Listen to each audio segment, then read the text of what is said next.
Hi guys. Alright, so we're going to read some more from the State of Wisconsin Court of Appeals District 2, State of Wisconsin versus Brendan Dassey. Received December 1st, 2011, Clerk of Court of Appeals of Wisconsin.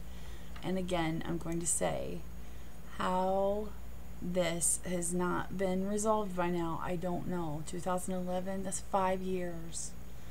This thing is brilliant, and there's so much information in here. How this could possibly still not have been resolved just makes no sense to me. But we're going to start with Mark Fregman and Raymond Edelstein representing Brendan at trial. So on August 29, 2006, Mark Fregman was appointed to replace Kaczynski. He enlisted Raymond Edelstein as co-counsel and assigned him to handle Brendan's confessions. During their meetings with Brendan, it was not uncommon for him to tell them that he got much of the information in his confession from the news.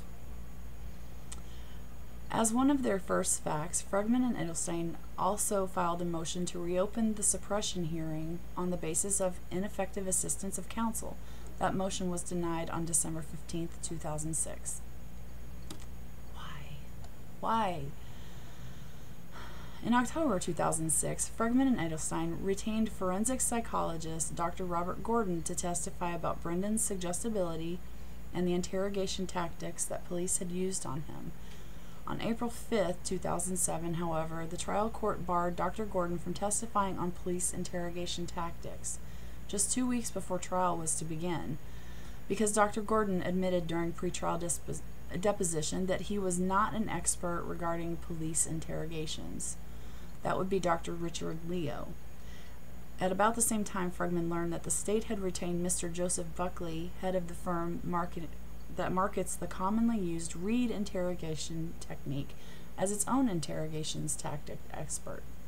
So Dr. Gordon is the one that did Brendan's psychological evaluation, and we've already gone over that. And even though he is not an expert in testifying about police interrogations, he still was very useful in proving that Brendan was highly suggestible, for example, and that really should have been considered. Also with the state's expert witness about police interrogations with this Reed technique. We've already gone over that in a video as well, where I don't know how that went through with them trying to bring an expert witness that would clearly be able to see that they violated this training to get this confession from Brendan. So how that got through, I don't know. On April 10th, Fregman asked Beloit psychologist Dr. Lawrence White to testify about the interrogation tactics used on Brendan.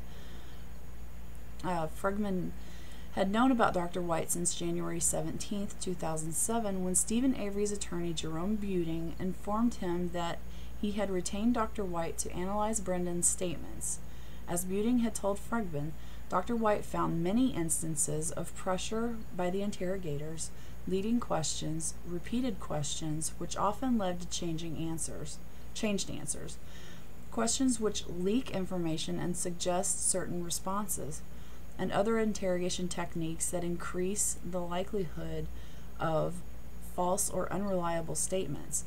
2 months later, on March 22nd, Buting had reminded Fregman that Dr. White was an excellent witness who was available to testify in the Dassey case and who will not cost the SPD much because part of his work was already on our tab. Which, that's awesome. Brendan's being offered, here you go, here is an expert witness that won't cost you guys really much at all, because we've already paid him. He's already evaluated Brendan's statements for our trial with Stephen. So basically, you are going to get a really nice discount rate on a really good expert witness that will help you with your case. But for some reason, it doesn't go that well. I don't understand this.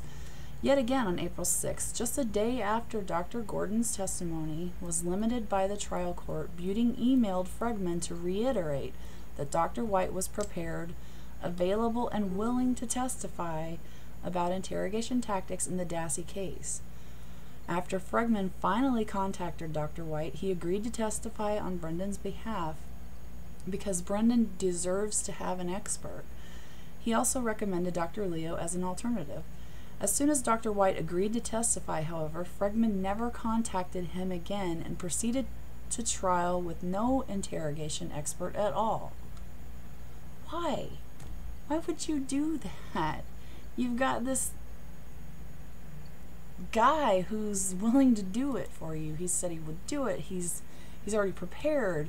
You don't have to do anything but just call him, and he's already prepared. Why wouldn't you use him? He is so helpful to your case. I don't understand that. So now we're starting Brendan's trial. Brendan's trial began on April 16th, 2007. The state's case was based squarely on Brendan's March 1st videotaped statement, which was played for the jury almost in its entirety. Brendan's counsel agreed to stop it before the final segment, in which Brendan told his mother that he did not really do anything and that the police got in my head. Throughout the case, the state repeatedly argued that the March 1st statement was credible because it contained 19 details that matched the physical evidence. For instance, it argued in closing that the jury should believe the things that the defendant has told us, because Brendan had said on March 1st that Halbach had been shot in the head, a claim that matched the holes in her skull. During cross-examination of the state's witnesses, however, defense counsel failed to establish, as could have been done, that Brendan's knowledge of every one of those facts could be attributed to fact-feeding by his interrogators, his exposure to media coverage, or his own innocent familiarity with the salvage yard. What were you thinking? Why would you not argue that? That's important. That is huge.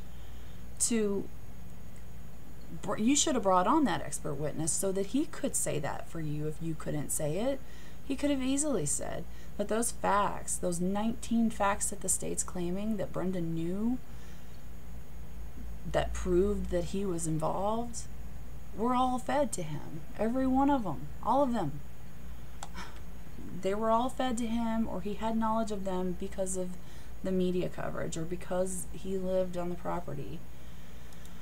Oh, God. I don't understand you. Like, are you working with the state also? I realize that you didn't have a lot of time to prepare. You were kind of thrown on this case right before it went to trial. But fuck, come on, dude. You've been offered a really great witness and you just turned it down. He could have basically given you everything you needed, probably, for a really good defense. Beyond the March 1st statement, the state's case-in-chief included testimony of Brendan's 15-year-old cousin, Kayla, who testified that Brendan had been losing weight and acting upset between October 31st, 2005 and the time of his arrest. Kayla further stated that although she had told officers that Brendan said that he had seen body parts in Stephen's fire and Halbach alive and pinned up in a chair, she had made up the story after Brendan's arrest and was sorry for doing so. Kayla, I love you so much for not being afraid of those police. I know that they had to have been pushing all of you so hard to turn on Stephen, to talk, to tell somebody something that would get Stephen into trouble. Using Brendan, I don't know how it happened, and I'm sorry that that happened to you, because I know as a young girl that had to be really confusing, really scary, and very traumatizing, especially once you realize what you've done. You completely broke my heart on the stand when you broke down and you were crying because you felt so bad. There was no way that anybody could see that. you weren't sorry for telling those lies. And I just wanted to say thank you. Thank you for being brave, and I think it was just awesome that you did that. So I love you. All right. Blah, blah, blah, blah. During its case in chief, the defense called Brendan to testify. He stated that on October 31st, 2005, at about 7 in the evening, he went over to Stephen's backyard, helped him tend an already burning bonfire by placing cast-off tires and junked van seat on it, cleaned an unknown substance off Stephen's garage floor with bleach, and then went home.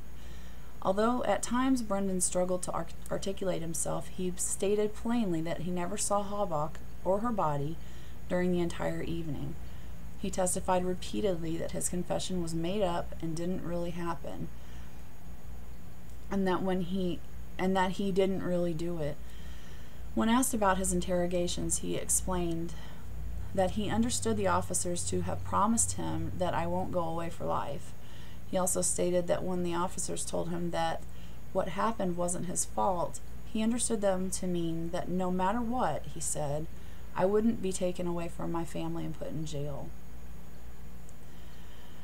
As for we're talking about a 16-year-old kid, of course, please do not even try to say how you couldn't interpret the way that they were questioning him and the way that they were pushing him and promising him things, that you couldn't see how he would believe that. I mean, I'm a grown adult, and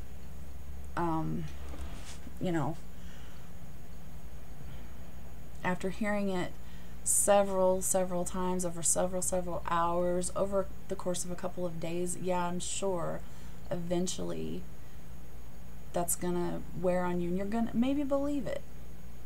You start to believe that, well, maybe they really are gonna help me. Maybe they really will let me go, because they keep letting me go. I could see how he could think this. Sorry, I'm gonna put a hat on.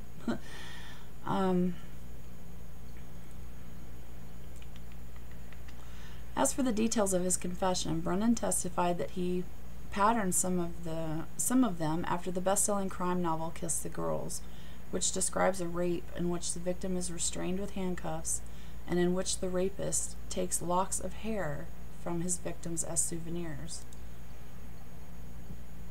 Because restraining with handcuffs, something that they gave him, hey, we found handcuffs. What'd you do with them? Oh, we tied her up. And what'd you do to her head? What was one of the things you did to her head? Well, we cut her hair. Come on. Yeah. On cross-examination, however, the state neutralized Brendan's claims of innocence by playing part of the May 13th audio-recorded telephone call between Brendan and his mother, during which Brendan said that he had gone to Avery's trailer after school, saw Halbach there, returned home to see his mother at 5, and then went back to Stephen's trailer, where he did some of it. At Mockner hearing, Fregman and Edelstein testified that they couldn't really come up with any way to defend against the state's damning use of the May 13th call.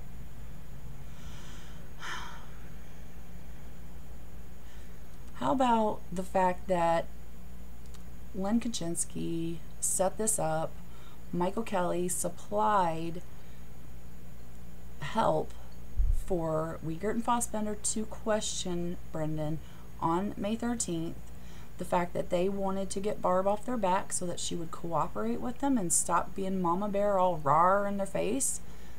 How about that?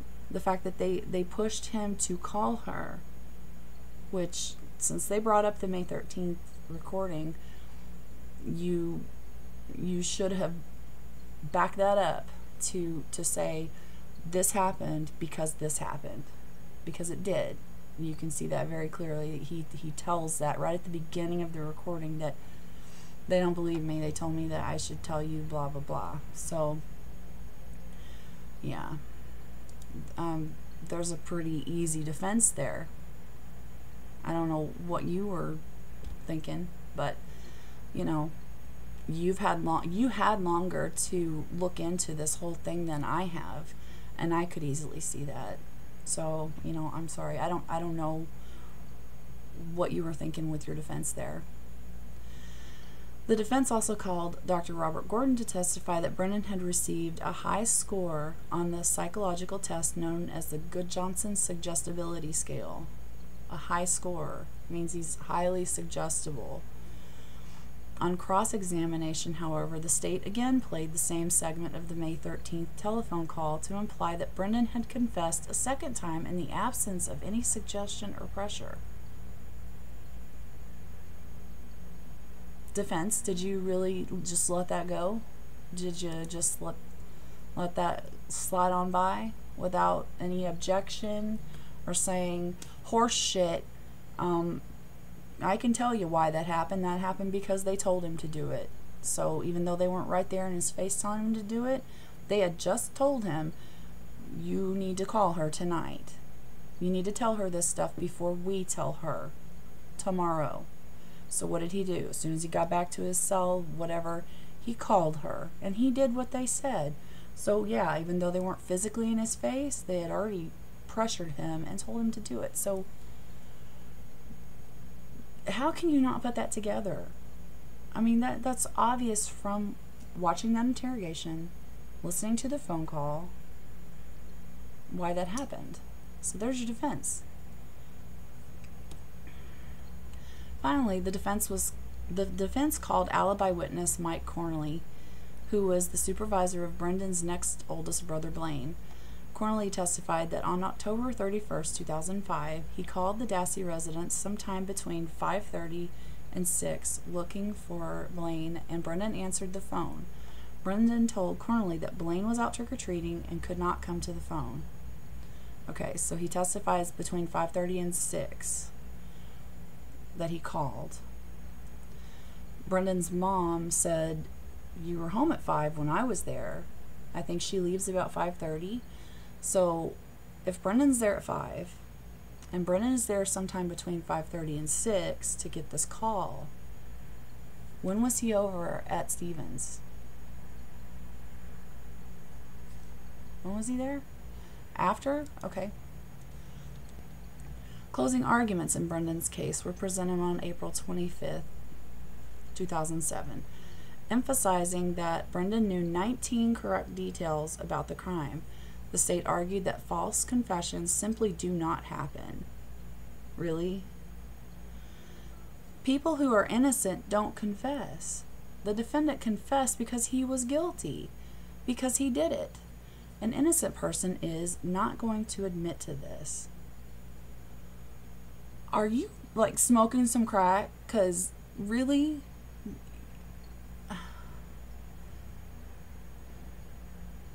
Come on. You know, we're talking about a 16-year-old kid who's been pushed. Please tell me, state, that you looked at those interrogation videos, that you talked to your Reed expert, that you listened to the testimony of Robert Gordon, that you listened to the testimony of White. Come on. This, you know damn well that happens. And even if you don't think that it happened in this case, you know damn well it happens. So don't play that shit. I hope somehow the jury at least didn't buy that load of shit from you. But, you know, obviously that confession, I understand, is very hard for a jury to get over. It's very hard for a jury to understand why somebody would do that.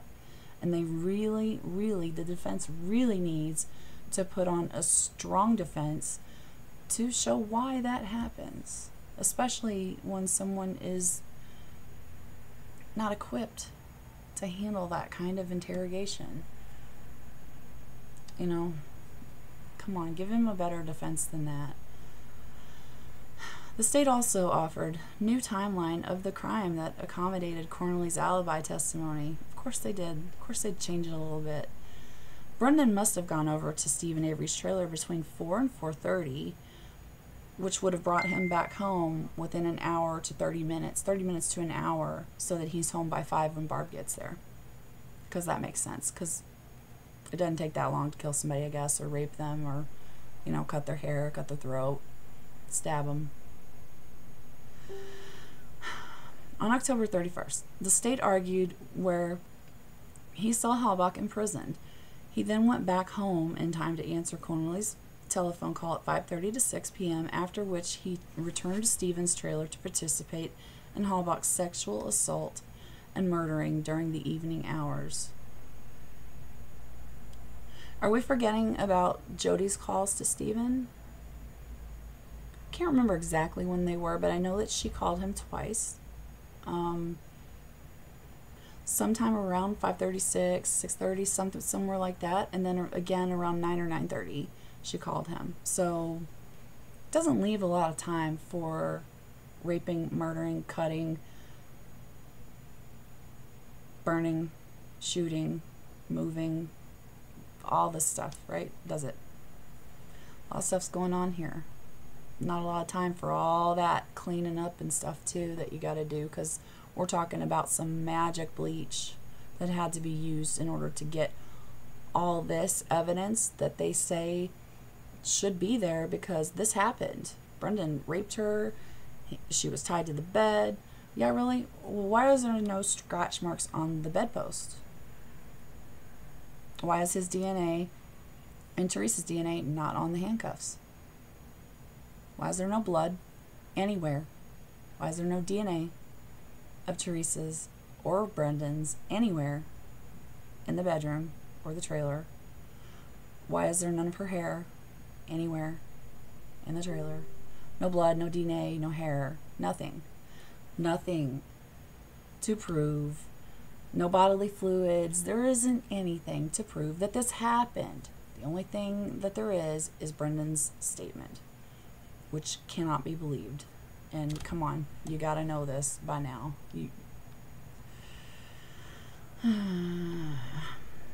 Anyway, this timeline contradicted Brendan's March 1st confession, of course it did, in which Brendan claimed that he went to Stephen's trailer about 4 p.m. and stayed there through the late evening. Instead, the state's new timeline was taken directly from Brendan's May 13th statement to police and his May 13th telephone call to his mother. But he leaves and goes back. We know he goes back. We know he goes back because he tells the police he goes back. He told his mom that. We know he goes back because he tells his mother in those phone conversations 10 weeks later on May 13th and May 15th that he went back, that he was there. Yep, that's what he said. If you look at his original confession, which isn't really a confession, it's a statement, he's claiming that he didn't go over there until later in the evening. Late in the evening. And he was only there for 1 to 2 hours. Basically long enough for him to help Stephen gather up some garbage and things from around the yard, put them on the golf cart, take them over to the fire, throw them on the fire, maybe clean up some stuff in the garage, bring out some trash. It sounds like Stephen's cleaning, getting rid of trash. And Brendan's helping him. And then he goes home because Barb calls and says that he needs to be home by a certain time because he has to go to school, you know. And he was there by that certain time. During the defense's closing argument, Edelstein told the jury that it's more likely that when Brendan walked over there expecting a Halloween bonfire and went around with the little cart and picked up all the stuff, and eventually they started throwing stuff in the fire, and he probably did see something pretty traumatic. Your own attorney is saying that you were there, you witnessed seeing something, when your client is telling you, I didn't see anything. He just got up on the stand and said, I didn't see anything. Why are you going in your closing argument and saying that he did? You're calling your client a liar right there in front of the jury. What the hell is wrong with you? Oh my God. Oh, Edelstein had never discussed the possibility of conceding the mutilation of a corpse charge with Brendan. Never talked about it. The jury found Brendan guilty of mutilating a corpse, second-degree sexual assault, and on first-degree intentional homicide. On August 2nd, 2007, Brendan was sentenced to 6 years imprisonment for the mutilation charge, 14 years for the sexual assault charge. He received life in prison for the homicide. Brendan will not become eligible for parole until 2048. That makes me sick.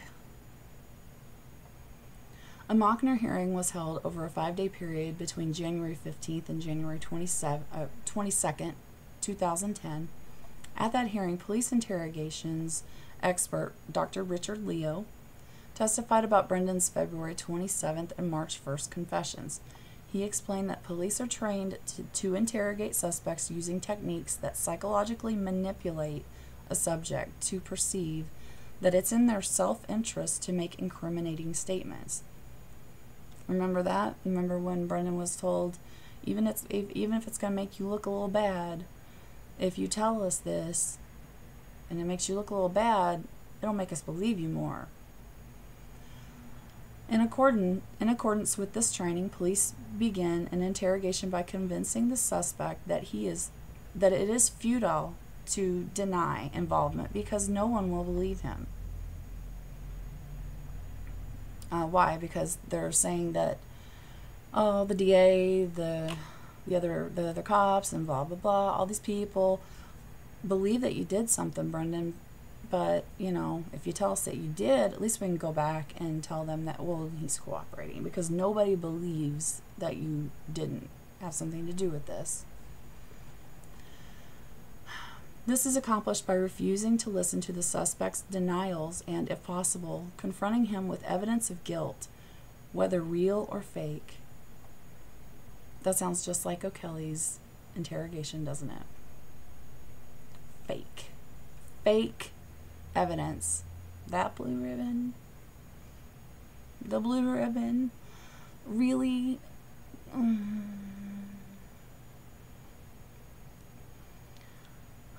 Not to mention that Brendan was also told at some point during one of his interrogations that his DNA was found in Teresa's car. That's a lie. I mean, it wasn't. Real and fake. I mean, they're presenting him with some fake evidence, yeah. To get him to talk. Why? To put himself in the car. Why? To make himself look more involved than he was, because he wasn't there. Why? Because the more we put him there, the more it looks like he was there. We've got to make this as believable as possible, right?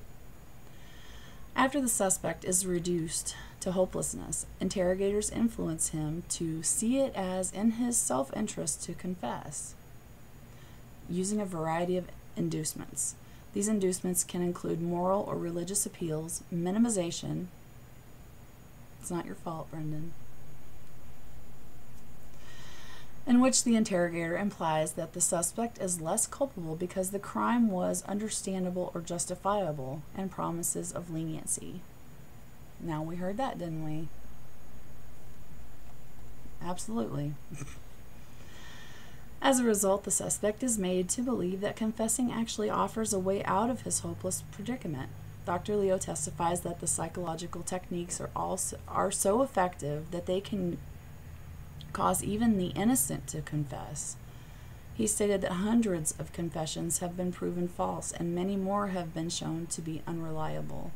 This is exactly what Brendan's is. It's unreliable, completely false, completely made up, totally not true. As for Brendan's confessions in particular, Dr. Leo identified nearly 20 occasions during the February 27th and March 1st interrogations of Brendan Dassey when officers used inducements so powerful that the interrogations became psychologically coercive. Nearly 20 occasions, including many instances in which quid pro quos were clearly implied. He also explained the concept of contamination, which occurs when interrogators inadvertently provide a suspect with crime scene details through the use of leading questions, or when a suspect learns crime scene facts from the media or by overhearing others talk about the crime, which is basically what Brendan said himself. He heard a lot of it on the media. He was fed a lot of it from the interrogators. We heard that. The rest of it, he just made up. Dr. Leo testified that Brendan's March 1st confession is highly contaminated and therefore unreliable. In particular, he found that not once did Brendan demonstrate unique, non-public knowledge that only the true perpetrator could have known and couldn't have been guessed by chance. Not once. That's huge. And that's exactly why you hold back that information. So when you get a confession, you can verify it, you can confirm it, that it's real. That nobody can come back and say, oh, it was coerced and they fed me the information. Because if you are offering that detail, that he went under the hood of the car, put his fingerprints there, that she was shot in the head, those things that nobody knew, if those things were not fed to him and he would have offered them on his own, then this would be a completely different case. This totally different. His confession might have been coerced and pushed, but at least it would be reliable. At least it would be possible that it's true. This just makes it impossible. It is not true, because he could not have guessed those things by chance, and he didn't guess them at all. The trial court denied relief in an opinion dated December 13th, 2010. How? I don't understand how this happened. I don't understand at all. I just can only hope and pray that Brendan's new attorneys, and Stephen's too, can get this whole thing cleared up soon, I hope, because it's been long enough. They've been paying for a crime that they didn't commit for long enough, and Teresa's killer is free, and that is not okay.